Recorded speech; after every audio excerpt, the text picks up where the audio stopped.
Name a Drake record right now, a single that can come on the radio right now and work. His music wasn't timeless either. It wasn't timeless. And that's what we didn't realize because he was dropping so much. Everything is not about you. Dog, Wayne ain't said nothing. Nicki ain't said nothing. Baby ain't said nothing. Slim ain't said nothing. Bro, let me tell you something. If I got in some and nobody around me stuck up for me, I would look at myself more than I would blame the world. Like, damn, what did I do to make these people not? What did I do? You wasn't a good friend. You came around and you talked like us, you acted like us, and you was really on some colonizer taken from us. And then it was cool because we f***ed you, and then you got into some nigga shit, and now you doing some white man shit. And it's like, now you lost us, and it's just that simple. Let's be clear, when the mood right now ain't for you to be on your high city shit. The mood is for you to speak up for the people who are being ostracized, the communities that are being let down. And you can't even do that because you're too busy in your feelings.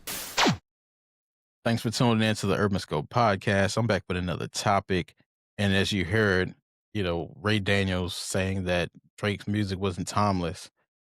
Is that a crazy statement, or is there validity to it? Is there some credibility to it? Now, Ray Daniels, he's always keeps it real.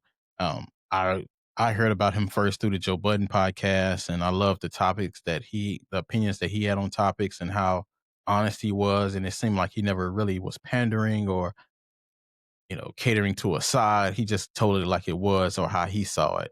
You could tell he wasn't trying to be PC, none of that. He was just giving his honest opinion of what he felt, especially from his experience in the business and with his background, the knowledge that he has, and he knows music from a different perspective from most of us hip hop fans because he's really been behind the scenes. He's been in the studio with these people, and he's been a part of great moments. So he has a different perspective, and he probably knows more hip hop than I ever forgot, so to speak, the cliche saying. But I think his knowledge and stronghold for music, he has some knowledge that we don't have. So I'm going to take his opinions at face value. But it made me look back at Drake's discography to see what I thought about it, because I wanted to form my own opinion. I trust his opinion, but I still want to have my own. And I had to look back at Drake's discography, and songs like Best I Ever Had, Over, Headlines, those songs are not timeless to me. Those songs are kind of outdated, especially Best I Ever Had. Shout out to Kia Sean, Memphis product. He had an interview on a podcast recently where he said that he wasn't giving credit for the song, and Drake acted like he didn't write the song. And he said probably just because, when he wrote the song, they took the song and didn't tell him where they got it from. But he has his credit now because he was nominated for an award and all this stuff.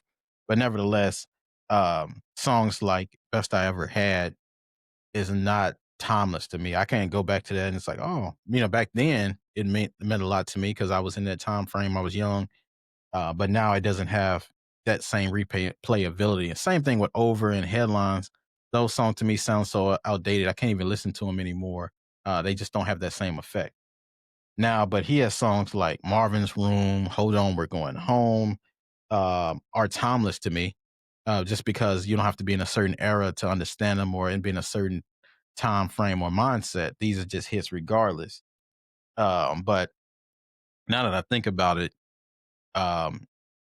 his timeless music came from features. So Drake's music is timeless from features, in my opinion, which people say that people have been disloyal to him because of their alliance to Kendrick or alliance to Not Like Us. But I think most of his features, he can thank his features mostly because Aston Martin music. What do we have here? What's My Name with Rihanna, Fall for Your Type, Jamie Foxx, Stay Scheming with Rick Ross.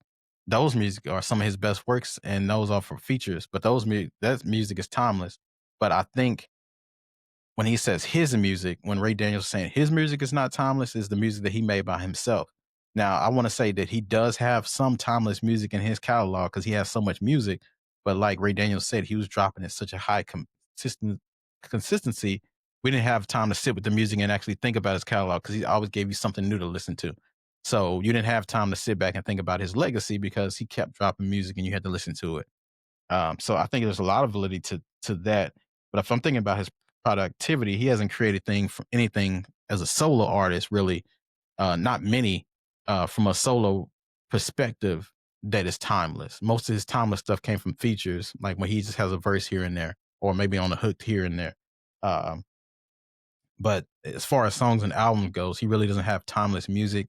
Now, the only music that I would say or project that was timeless that he really had was Views, in my opinion, because Views is something that you can always go back to, and it doesn't really have a sound to it where he's trying to do different dialects and things like that. It was just him just giving you the music, and it was mostly R&B, and I think that's why I like Views because I like Kendrick said, I like Drake to sing. I don't like when he act tough, and that's just my opinion.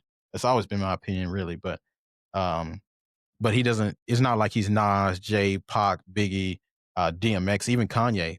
People that have songs that and projects that you can always go back to that are timeless. That you don't have to be in the era. See, most of Drake music, in my opinion, is for like the bitter lovers and for people that haven't found love or really will find love that just want to be bitter and blame other people for it. And it's like the scorn lover type music that Drake still has. At almost 40 is still amazing to me. But um, yeah, a lot of that music wasn't timeless. A lot of it was just a moment. And you can't really go back to it and still listen to it. It's bits and pieces because I don't want to say everything because nothing is always everything.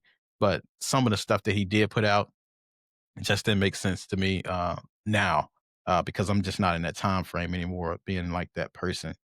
And he created music for a time, but it just wasn't timeless, um, and it lacked that appeal to it.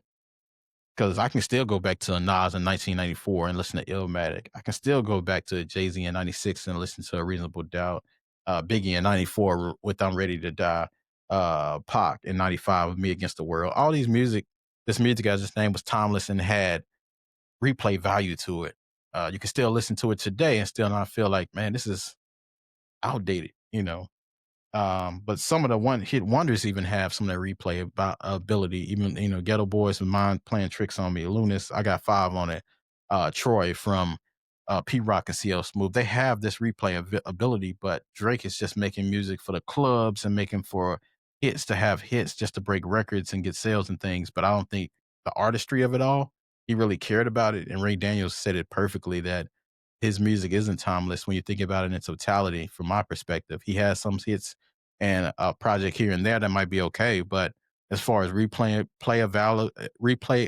value, maybe in the pop circuit it does, but in the rap circuit, I don't see it that way. So I do agree with Ray Daniels in that respect. So tell me what your thoughts about Drake's music not being timeless and what your thoughts about the whole situation is. And until next time, I'll see you next time.